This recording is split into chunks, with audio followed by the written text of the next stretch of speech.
Welcome to Conversation for Exploration. Hi, I'm your host, Laura Lee. You've heard the saying that we are spiritual beings having a physical experience. I think of it as our souls just coming down to earth and putting on an earth suit, a physical body for the journey. And Richard Thompson has been thinking about that as well. He's written Maya, the World as Virtual Reality. He's a longtime devotee of the Vedas. And the Vedas, of course, have a lot to say about matter as illusion, Maya, and consciousness being the only true reality. Richard says that virtual reality provides a handy metaphor here. And he likens the universe on a vastly great scale of virtual reality, like a computer simulation interfacing with us conscious observers, participants. He says that this allows for some interesting implications, that paranormal phenomenon can now be reconciled in a natural way with the laws of physics, also paradoxes of time and life beyond the body. So he'll describe all this today for us. And before we begin, a bit about Richard's background, because it's surprising. You may know him from previous interviews on the show, where he talked about his previous books, Forbidden Archaeology and Hidden History of the Human Race, and Alien Identity, looking for clues of aliens in some of the ancient literature. Also, The Mysteries of the Sacred Universe. But he's a mathematician by profession. He received his PhD in probability theory and statistical mechanics from Cornell back in the 70s. He's written a number of scientific works on this, computer simulations of self-organization in biological systems, and mechanistic and non-mechanistic science, for a few examples, and lots of papers.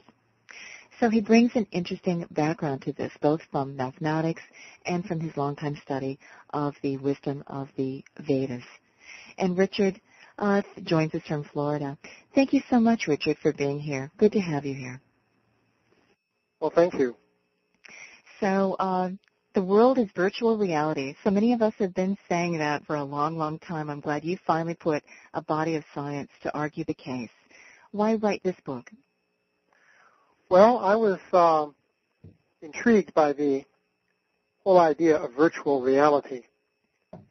Actually, I first heard about it, that concept, a number of years ago. It actually started pretty much with military flight simulators, in which you intercept the person's senses so that the person sees through TV screens that project a computer-generated world. In this case, the world is seen from a cockpit of an airplane. And also, when the person moves his hands, that, in effect, moves objects within the computer-generated world. For example, the controls of the plane. You know, so once again, military applications have really pushed through a whole new science that's been very useful in the civil world, hasn't it? Well, yeah. The whole idea of the flight simulator gave rise to the idea that, well, you could simulate an entire world, and if you projected the senses of the individual into that world, the person would actually be perceiving within that world. Lo and behold, maybe how the world works in the first place. Well, of course, that's the thought that then occurs. What if we're already in a simulation?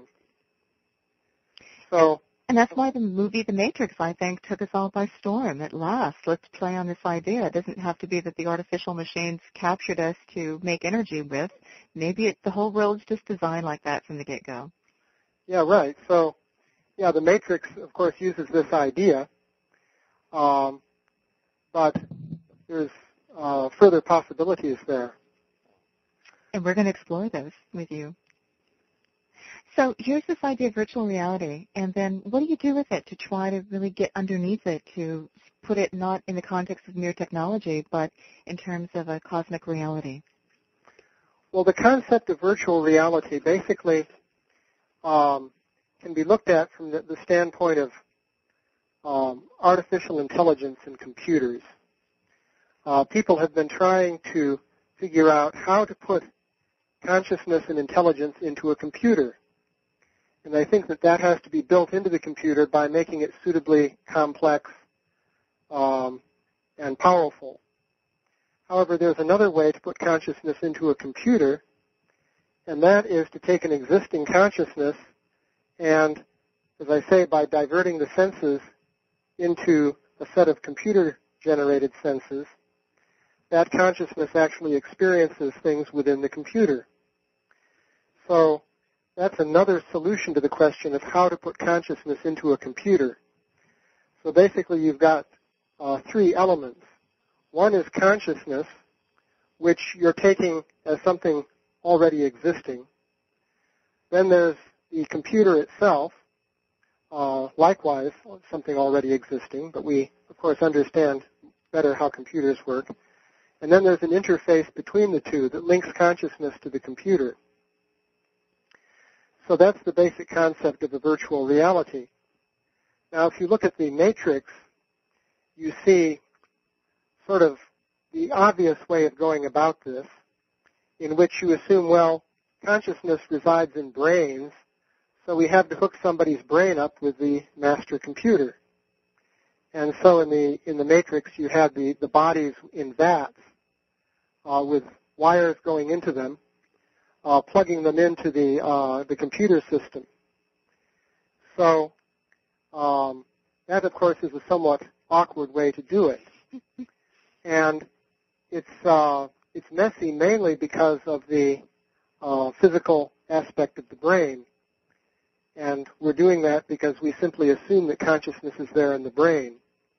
But if you drop that assumption and streamline the model, you don't have to posit a situation with wires going into the person's body and so forth.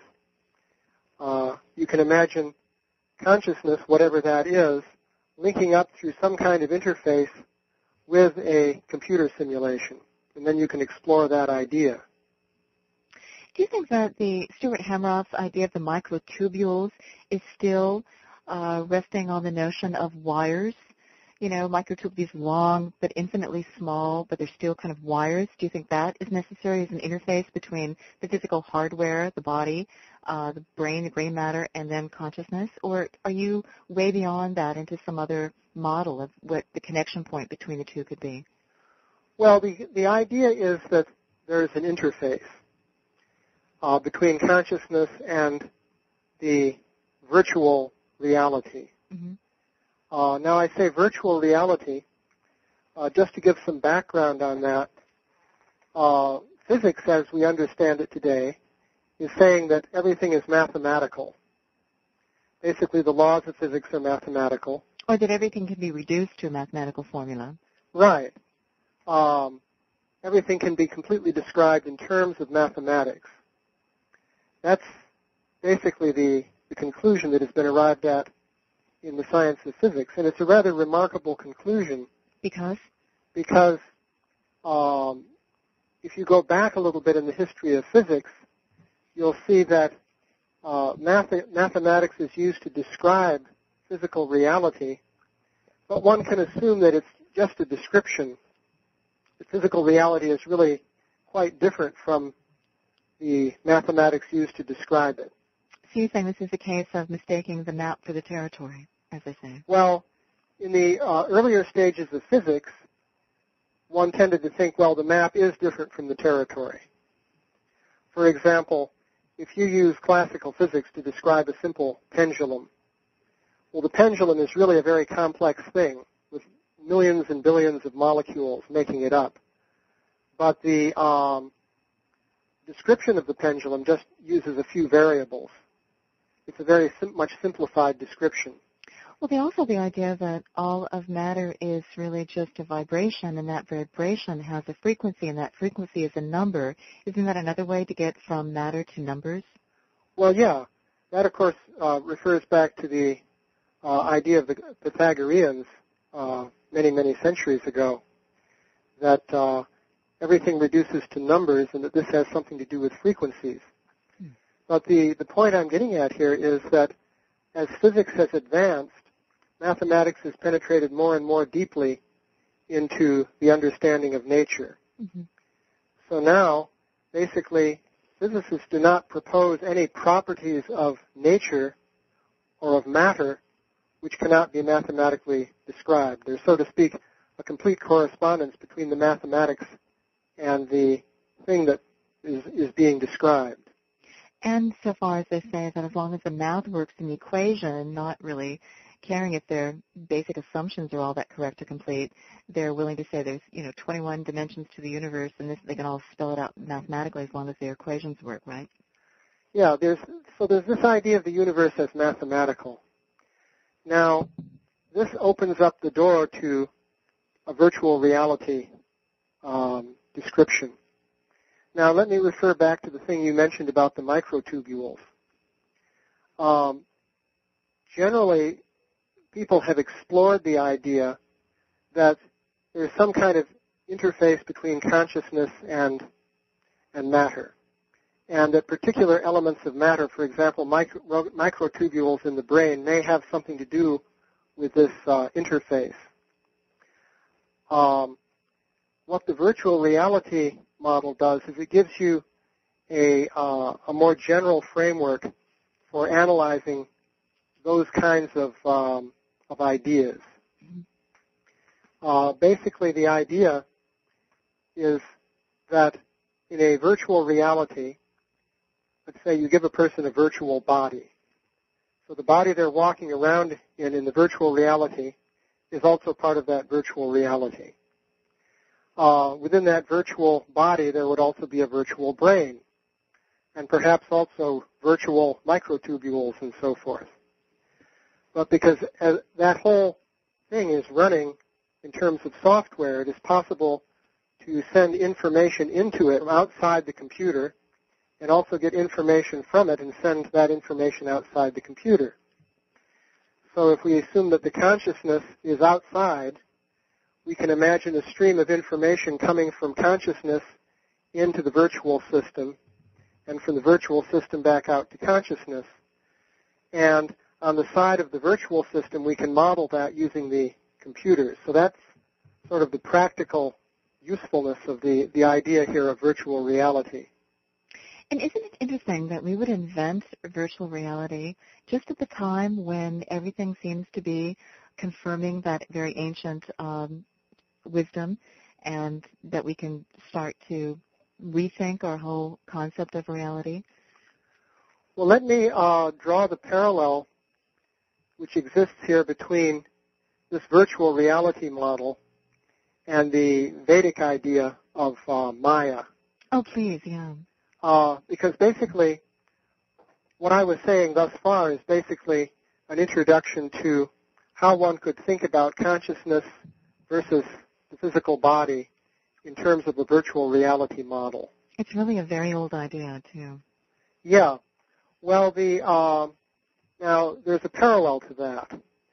In the concept of the material universe in basically Hindu tradition or Vedic tradition, there's the idea that the world of matter as we perceive it is not the ultimate level of reality. Now, in the modern day and age, we've pretty much tended to assume that it is the ultimate level of reality. In other words, the ultimate units or elements that physics is talking about, we tend to take as ultimate. So if physics is presenting, say, electrons and quarks and so forth as ultimate, then that's the rock bottom of reality as seen in modern science. That's the tendency. And that's what's getting us into so much trouble, I think, but go ahead. Yeah. So the tendency is to think that. But is that necessarily true?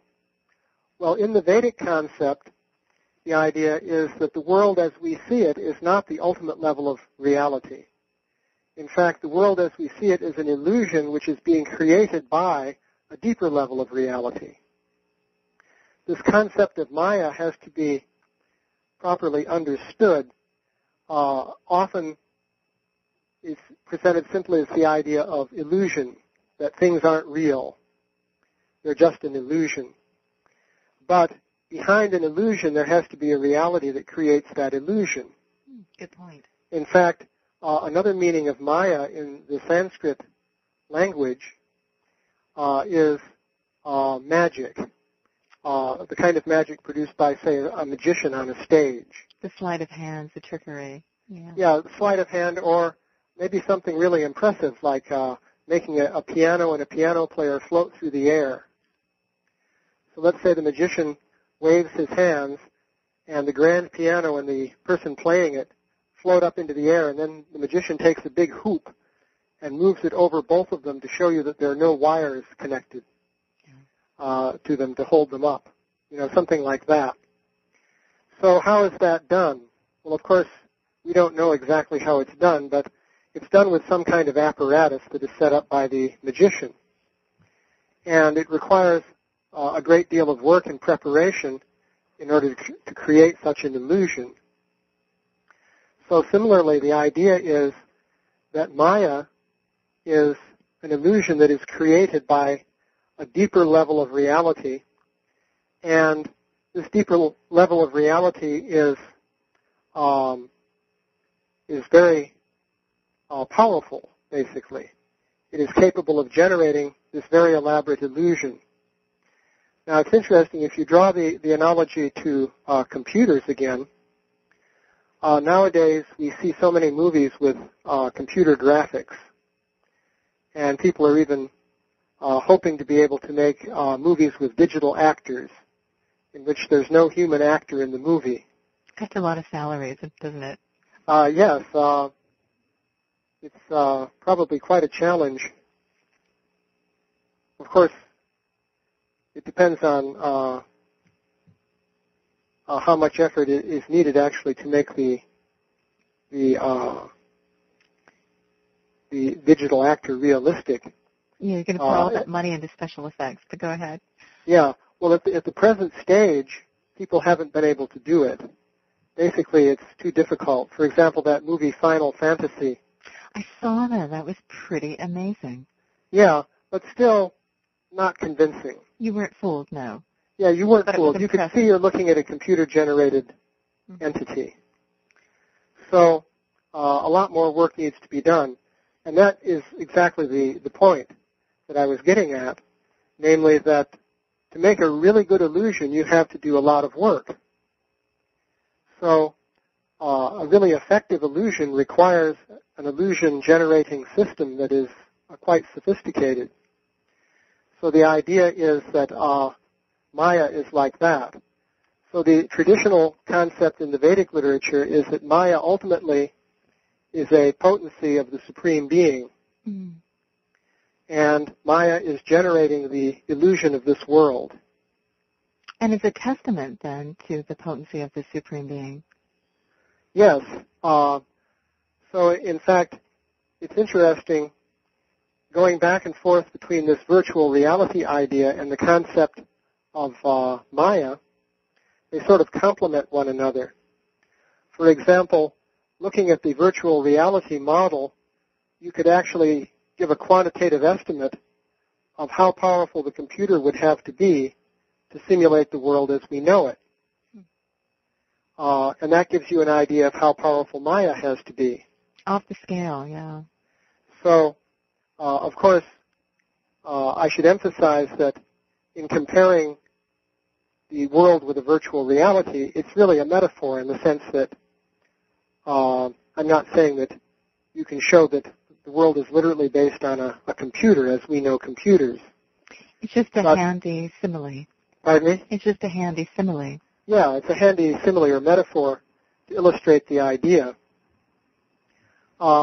Interestingly enough, there's a scientist named Frank Tipler who wrote about a computer that would be powerful enough to simulate the entire universe. And he actually calculated how powerful the computer would have to be. And he came to some, I think the figure was something in the order of 10 to the 10th power bytes. You know, the power of memory in computers is measured, let's say, in gigabytes nowadays. A byte is 8 bits or ones and zeros. So that's a measure of amount of information. So 1 gigabyte would be 1 billion of those chunks of information. And that seems like quite a lot. I think the universe is far more vast than that, Richard, but... Right. Well, a billion, you see, is 10 to the ninth power.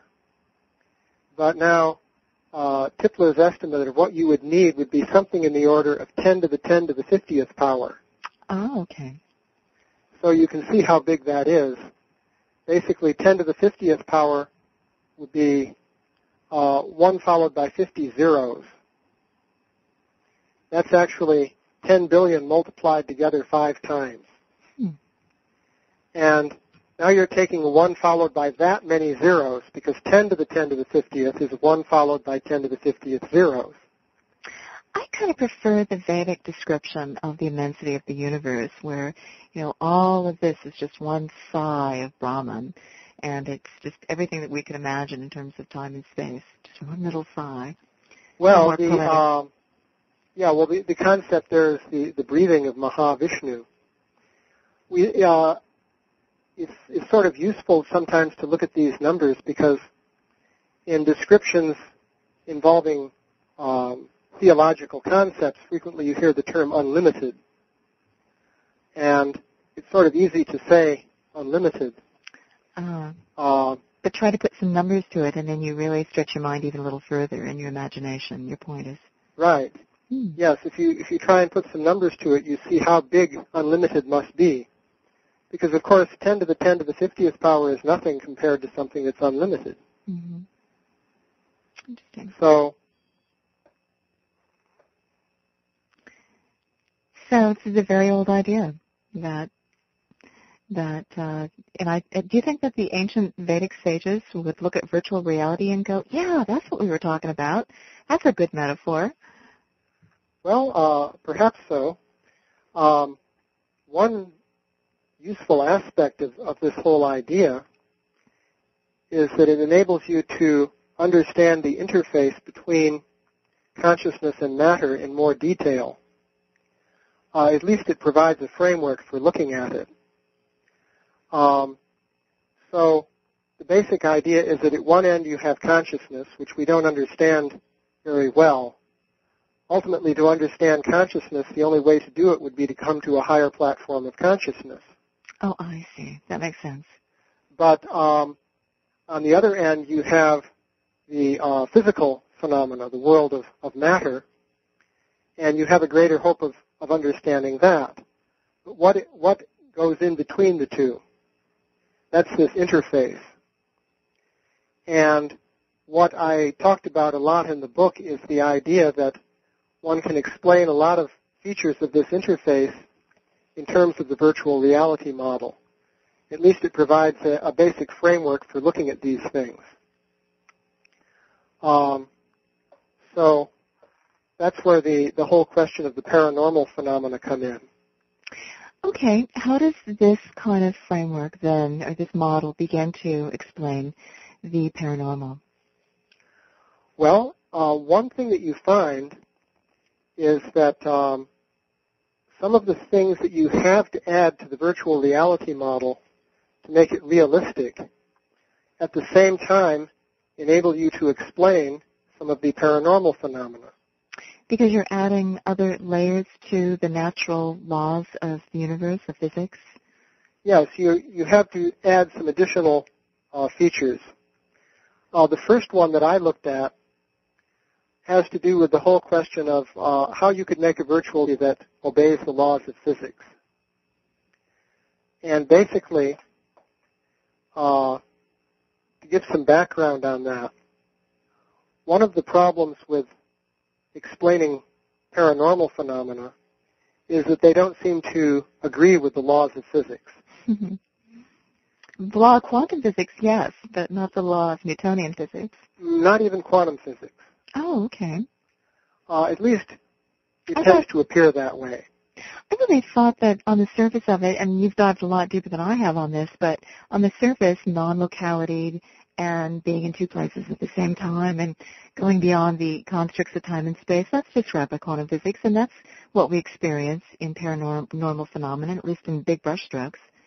Yeah, but the problem there is the whole question of exertion of will. to give the background for this, we could go back to take a look at, René Descartes. There's something called Cartesian dualism, which was introduced by René Descartes to explain the relation between the mind and the body. And his idea is, well, there's mind, which really corresponds pretty much to what we're saying when we speak of consciousness. He called it res cogitans, which means the thinking substance. And then there's matter, which he called res extensa, which means the extended substance that has shape and form.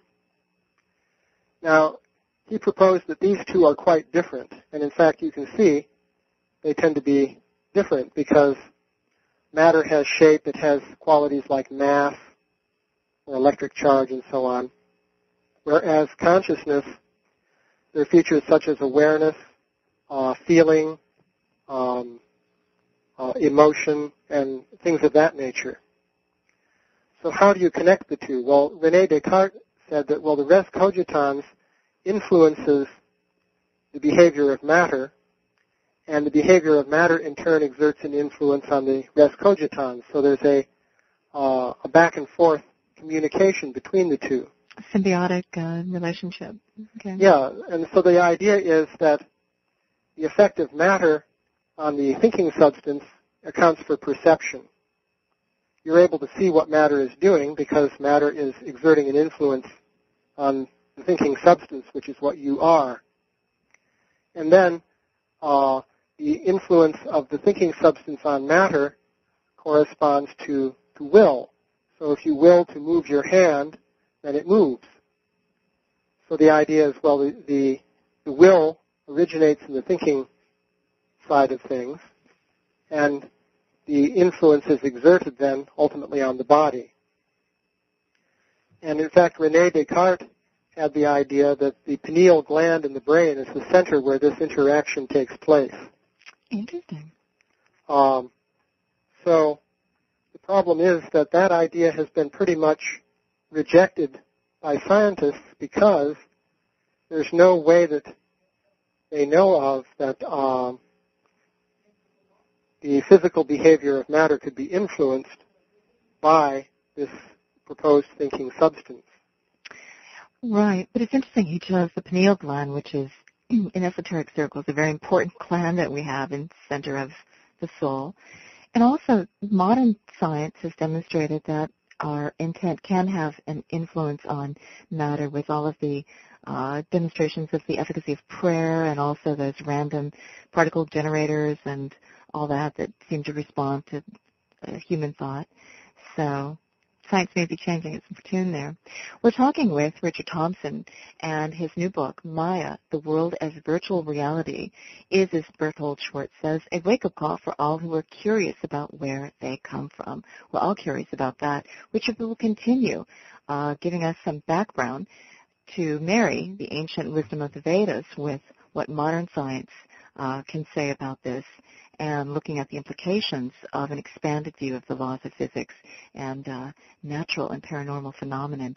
The role of consciousness will return just after this. I'm Laura Lee. Laura Lee Online. www.lauralee.com. All interviews on The Laura Lee Show are available on audio cassette. For information, call 1-800-243-1438. The Laura Lee Show is brought to you by the following sponsors.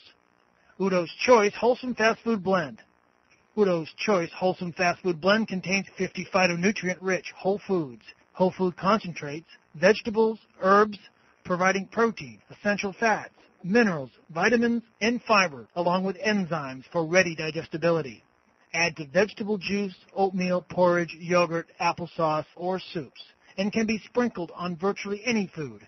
Call 1-800-243-1438 for a special offer on Udo's Choice Wholesome Fast Food Blend. Or for links for more information, go to radiobookstore.com.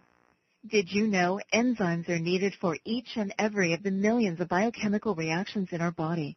Past the age of 30, our body's natural production of enzymes slows down. That's why we need to supplement. I take Vitalzyme. It's the most complete and effective blend of enzymes with protease, serrapeptase, papain, bromelain, amylase, lipase, rutin, and amla. What do these enzymes do? They help so many vital functions: to balance our body's own repair mechanisms, regulate the formation of fibrin, cleanse the blood of debris, promote good blood circulation, maintain immune system health, and much, much more. Vitalzyme contains no animal derivatives, no artificial flavors or colors, and no talc, lactose, yeast, or gluten. For your supply of Vitalzyme and a free cassette of Dr. Will Wong's Systemic Enzyme Therapy, call World Nutrition at 800-548-2710. That's 800-548-2710.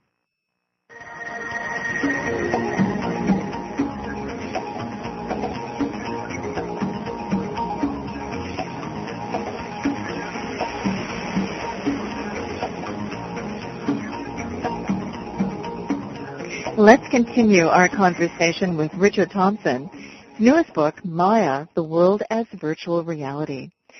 So, Richard, it's very interesting to get the history of these various ideas that have come together to create our current worldview, isn't it? So, and then to see the progression of where we're going to go next with all of this. Well, the next step, basically what I was doing was pointing out the what happened with René Descartes' idea of interaction between mind and matter. And pretty much the problem was that people couldn't see how the interaction would work. And so in scientific circles, pretty much Descartes was rejected. But it turns out that modern developments in physics do allow a way for things to work, and one can use this virtual reality model as a way of basically laying this out systematically.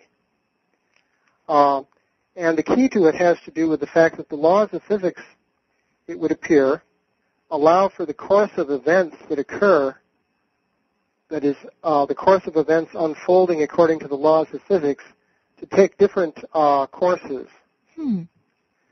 And this shows up in classical physics in terms of something called deterministic chaos, where basically the idea is that a very tiny change in the initial conditions can give rise to a variety of different events. Okay. And it also shows up in the whole field of quantum mechanics, in which one way of looking at the theory says that the world is constantly bifurcating into alternate branches, representing different possible things that could occur. Interesting. So this is this latter theory in the field of quantum mechanics. It's been called the multiple universe theory. Okay. And actually, for many years, it was rather strongly rejected by many scientists, many physicists, because it just seemed too fantastic. The idea that the universe is continually splitting into different branches. And therefore getting more complex the more forward in time that we go, more infinite possibilities. Yeah, basically, every second you'd be getting billions of branches. Mm-hmm. And every second, each one of those would be dividing into billions of additional branches. It's very fractal, isn't it? Yeah. So you can just imagine what a picture that is. So that seems pretty fantastic. But the truth is that quietly many prominent physicists have been accepting that view. Why? What's turning them around on that? Well, what has been turning them around basically is the math, right? The need for explaining the whole universe. Because the other interpretations of quantum mechanics, which didn't involve this splitting into many branches, were basically limited to dealing with laboratory experiments or a limited framework. And that's okay, because obviously most of the work that was done with quantum mechanics was in the context of laboratory experiments. But when people began to get seriously interested in cosmology, they found that the only approach that really works is this idea of the universe continually splitting into different branches. You mean to explain its vastness, or? Excuse me? To explain the vastness of the universe, or? Well, basically, in order to not have it split, you have to come to the end of your experiment. But of course, the universe is not an experiment. It's nicely boxed off like that. Right, you can't put it in a little closed container, okay. Right, you can't put it in a little closed container and say, well, okay, here is where the experiment begins. And ends. And here's where it ends, and we analyze our results. Oh, I see, okay. Looking at the universe, the whole thing has to be going on without any limitation or restriction. Mm-hmm. And it turned out that that multiple splitting universe idea is really the most elegant way to cope with that kind of situation. So, for example, Stephen Hawking has accepted that. He made the comment at one point that there are other universes in which different people were top of the pops and somebody else won the war. Is there a that he made? Yeah, is there a correlate in the Vedas? Well, the correlate, I think, comes when you look now at the paranormal phenomena. But that's jumping maybe to head. All right, let's back up. You see, you can make a model of how mind could control matter by taking advantage of this idea of the universe splitting. And basically, in that idea, imagine that you have a very powerful computer. Okay. And that it can calculate what is going to happen along the different splits, okay, the different forks of the universe. This is a busy computer. Okay. Be a very busy computer. Well, the amount of computation would be incredible. But then, it's no more incredible than thinking that the universe really is breaking into all these different bifurcating branches. So, imagine this computer that can calculate ahead all the different possibilities. Well, you could make an analogy, say, to a computer that plays chess, and it's calculating the moves ahead, so many moves in advance. So now the idea is, if you've calculated the different alternatives ahead of time, and you want to go in a certain direction, you can say, okay, this is the alternative that I want.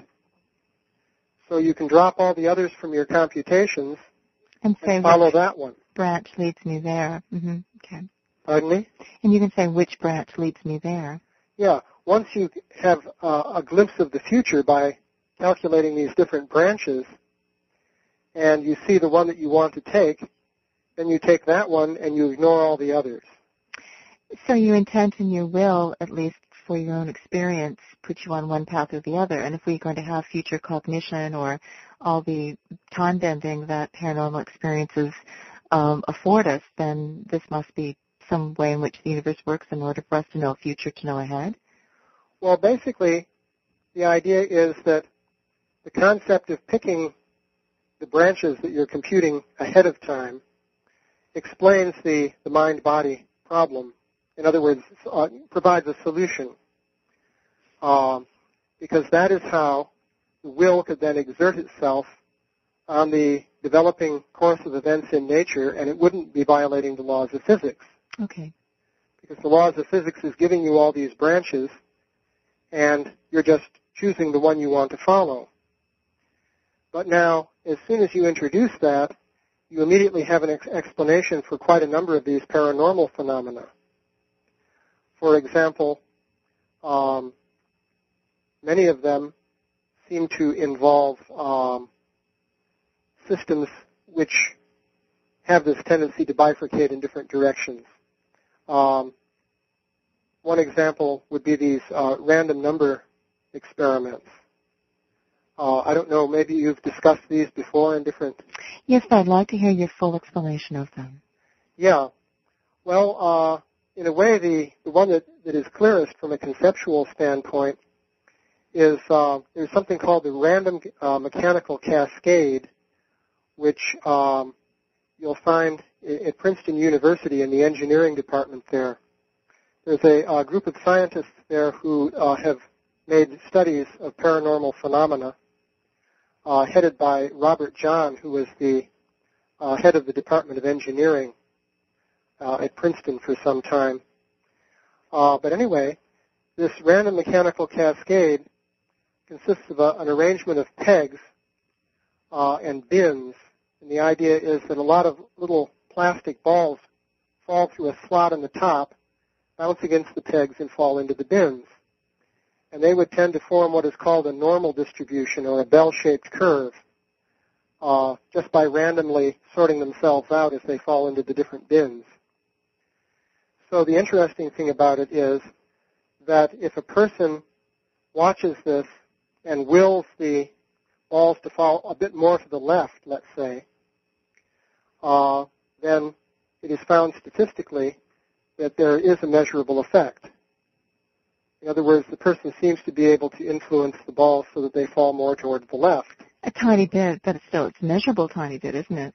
Yes, it's tiny, but measurable. And that's one example. They've done many experiments with electronic random event generators, which are based on sophisticated electronic circuitry, but it's a similar phenomenon, namely that a very tiny signal gets amplified. In the case of the balls bouncing on the pins, you can show that each time a ball bounces on a pin, that would amplify any slight deviation in the motion of that ball. So if, say, you get about 10 bounces on the way down, you get 10 amplifications of any slight change. So this is a situation in which the history of the bouncing balls would be diverting into many different paths, according either to the many worlds theory. Well, let's just leave it at that for simplicity. And if the person's will was somehow able to pick out paths in accordance with their intention, then that would account for the phenomenon. So you have quite a large number of different experiments of this kind in which basically a random phenomenon occurs and people seem to be able to exert a very small influence over it. Oh, so you're saying that rather than make it happen, the influence is choosing the one possibility out of the many that it does happen, or the one pathway or branch, you could put it, that it does happen. Yes, the basic proposal here. It already exists. It's just a matter of choice as opposed to creating it on the way. Yeah, the idea is that the different alternatives are there, and the will is able to make a choice. They also explain, some people explain a non-local influence or influence at a distance that way, that the matrix already connects these two disparate events, and the influence at a difference just allows it to communicate instantly because the connection already exists there. Kind of similar, I guess. Well, I'm not quite sure how that one works. Why don't we skip that and go on? You have a lot to say here. Go ahead. Yeah. So there's this idea then that it's possible to pick out these alternatives as they're being generated. Now, there's the question, though, of why the paranormal effects are so small. It looks almost as though a kind of leakage is occurring. Oh, in the sense that oomph gets dissipated. Okay. Pardon me? Where most of the oomph gets dissipated somewhere.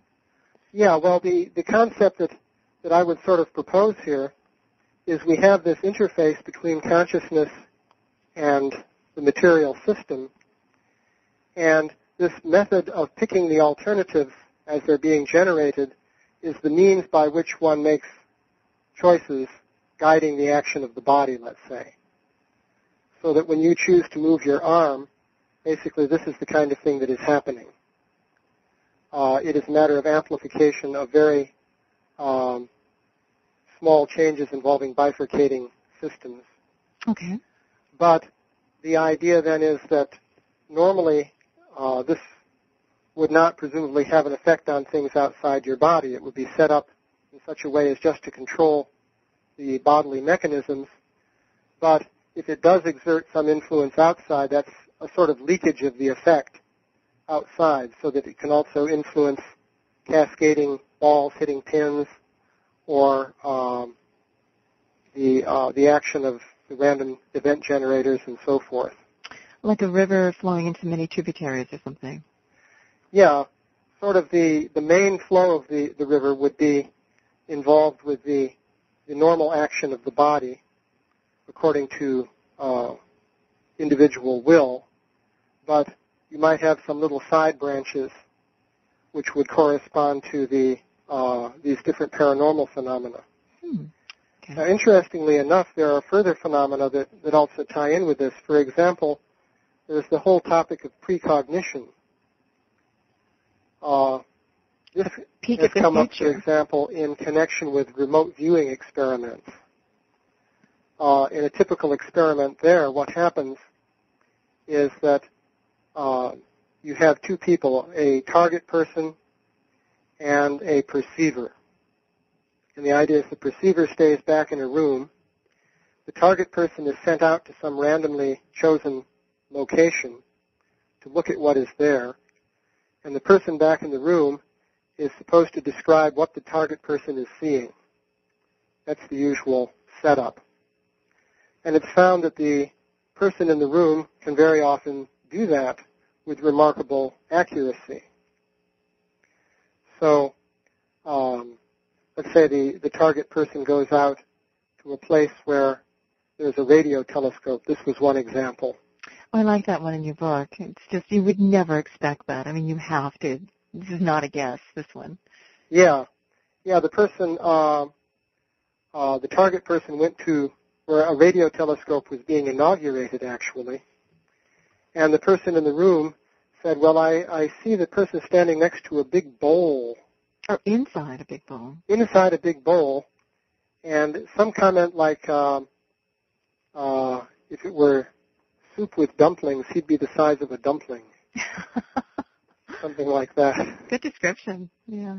But in fact, the person was standing next to a bowl. He wasn't in it. It was up overhead, but it was still a very large bowl, and he was about that relative size compared with the bowl, which was, of course, the radio antenna. So there are a lot of examples like this. This is another area where a lot of studies have been made. What about life beyond the body? How does this this metaphor lend itself to life beyond the body, or adding this expanded understanding of the natural laws of physics? Well, it does. That's getting a little bit ahead. Let's say I get to that in a moment. Okay. I'll just finish the point here concerning the remote sensing, namely that it didn't matter whether the target person went there before the person back in the room was asked to describe what was happening, or after. Right. They focus on it, and the timing doesn't make that much difference. Yeah. In terms of in other words, on the the person in the room could see events that hadn't happened yet. Right. And this, in fact, is just a general example of this phenomenon of precognition, which is a little bit explained in terms of ordinary physics. But if you look at it from the point of view of these different alternatives being generated, you can see that if you were given a glimpse of some of the alternatives further down into the future, that could explain what was happening. In other words, how can you possibly influence the past? Because one way time's flowing both ways. It's not just one direction. Yeah. Yeah, one way to look at this would be that, well, if the person at the site has an influence so that the person doing the observation sees what is happening before it has happened, then it's as though the person at the site is influencing something in the past, namely the perceiver in the room. I see. But, and that seems very paradoxical, but it's fairly easy to understand if you look at the possibility that all these alternative futures are being calculated. So that's part of the whole story. But there is more to it. You mentioned that the whole question of life after death and so on. This concept that the interface could be leaky to some extent is, I think, interesting in that connection.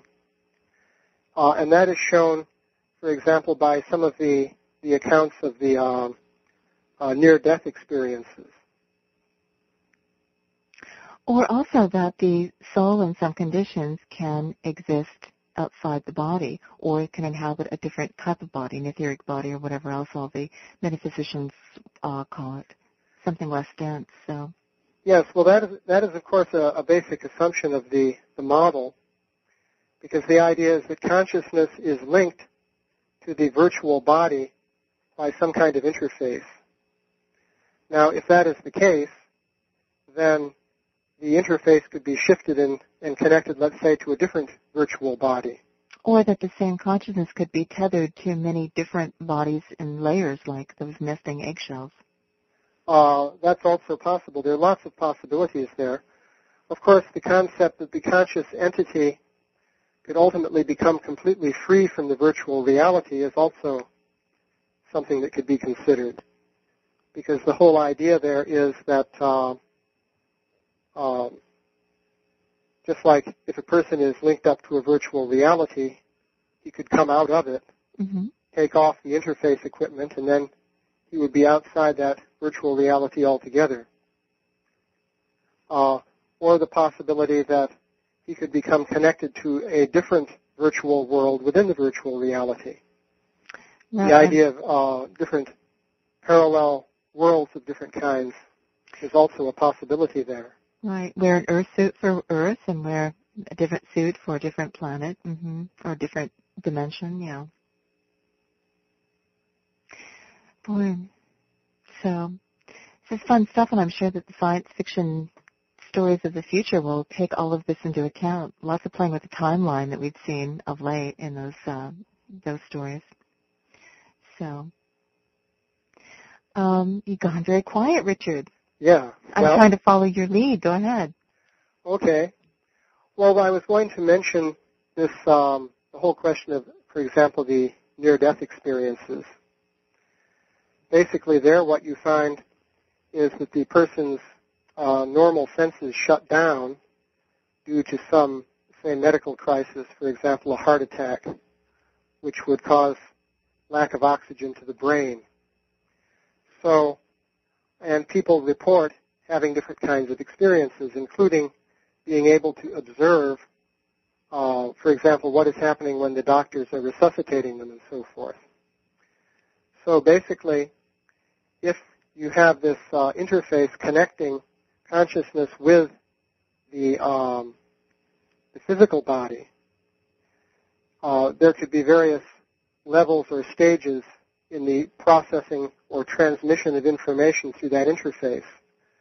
So if you shut it down at the level of the physical body, the possibility is there that you could still be processing information on other levels within the interface.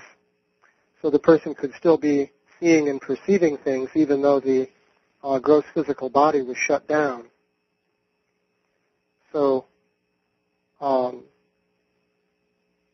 the whole idea of this interface then fits in with the description with the near-death experiences. Oh, good one. You know, we're about to come to the end of our hour, so we haven't even talked about cosmic or terrestrial evolution, which you cover so nicely in your book. I'll have to leave that for another time. So wrapping this all up, we can say what about Maya, this wonderful world, this cosmic dimension in which we live?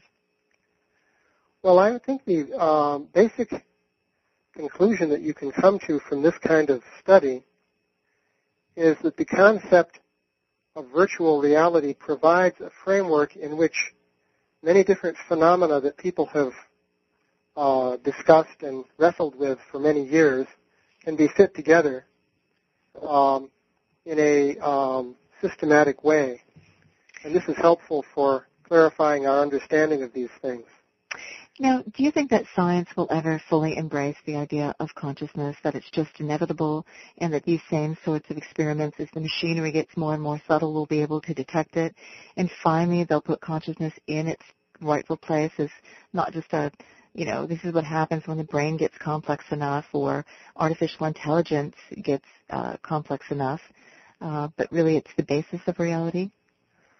Well, you see, people have given a lot of thought to consciousness, and one can sort of see certain limitations to what physical science can do. You can't see the soul squirming under the microscope. Within the framework of physical science, there's only so much that can be done. Or measured or tested. Mm-hmm. Basically, as I mentioned, if you go back to this question of Descartes, the difference between the qualities of consciousness and the characteristics of material systems as understood, say, in physics, are so great that even the best of philosophers haven't seen any way of bridging that gap. So that's why I would suggest that one could just take consciousness as a given and then ask how consciousness could be interfaced with the physical systems. And it hasn't slowed down the mystics throughout the ages, this problem. Western man always has to know why and see in infinite detail, whereas so much of the rest of society or various cultures say, okay, here's the way that our Creator made it, let's go from here, and don't worry about it. Yes, well, basically, science as we know it today has raised quite a number of issues that people weren't so concerned with before. The whole question of a mind-body problem didn't exist in earlier centuries because people had not gone into such detail in describing matter as they have now. So, because they hadn't looked at matter in such detail, there wasn't really a problem of how to fit consciousness into the picture. Oh, One just could assume that it's there. But now, since physics and so on has developed to such a very large extent, it becomes a real problem of how do you fit consciousness into the picture. Mm-hmm. Where does it fit into the equation? And some people try to say, well, let's leave it out of the picture. Right. So do you think about this whole assumption that, gosh, there's a danger, like the Matrix is playing on this one, there's a danger of creating machines that are so intelligent that they may just take over and make human beings superfluous? Because I don't think consciousness, consciousness is very good at inhabiting biological mechanisms such as bodies, but is it that interested in inhabiting, machinery? Or where do you stand on that whole issue? Well, it seems a little bit, let's say, extrapolating things too quickly to say that we'll be so able to so easily create intelligent computers. I know... because consciousness is a whole different ballgame. Well, consciousness, you see, the basic model that I'm proposing is that consciousness is interfacing with matter. Now, if consciousness can interface with a biological brain, mm-hmm. then presumably it could also interface with some mechanical system. However, I think we'd have a long way to go to create a mechanical system that would be adequate for this purpose. I do too. Yeah. In fact, if you stop and think about it, some people have actually talked about gaining immortality by downloading themselves into computers. I know. Isn't that fun? And absurd. If you stop and think about it, computers are extremely, well, let's say, they break very easily. Right. In other words, it used to be if you had a book, that book could sit around for years and it could be inherited by your children, right? It's a solid-state machine, right? It functions without a lot of the book intricate is pretty parts. solid. Yeah. You might worry that in maybe 100 years it will begin to break down. But some good, really solid books last for many centuries. But now look at computers. Typically, a computer lasts maybe 2 or 3 years at most, and then you have to mm-hmm. replace the hard drive and replace the motherboard.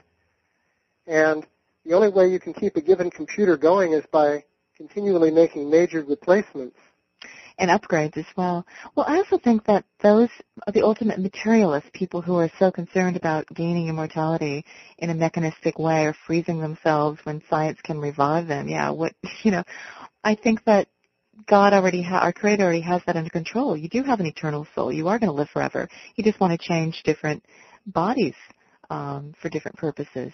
So it's kind of redundant there. Anyway. Yeah, well, if consciousness is outside the system, then ultimately whatever happens to your body, your consciousness, which is you, is still the same. Yeah, your consciousness just walks into various bodies for various lengths of time. So there's no need to preserve one body, which is completely broken down, because you'd want a new model anyway. You can also get another one. Yeah, just like cars, you'd want a new one anyway. The latest. Richard, thank you so much for this hour and all of the fascinating work that you do. I hope that you can come back and talk with us about your other extended work on evolution from Earth-based to a more cosmic perspective on that, because there's a lot to say there about intelligent evolution and spiritual evolution and where that's all directed. So I just want to say again, that was Richard Thompson. His newest book, Maya, The World as Virtual Reality, will give you a lot to chew on. And thank you so much, Richard, and thank you for listening. I'm Laura Lee.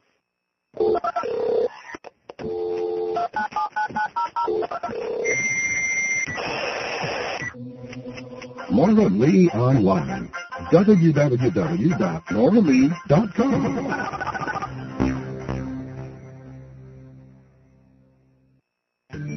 All interviews on The Laura Lee Show are available on audio cassette. For information, call 1-800-243-1438.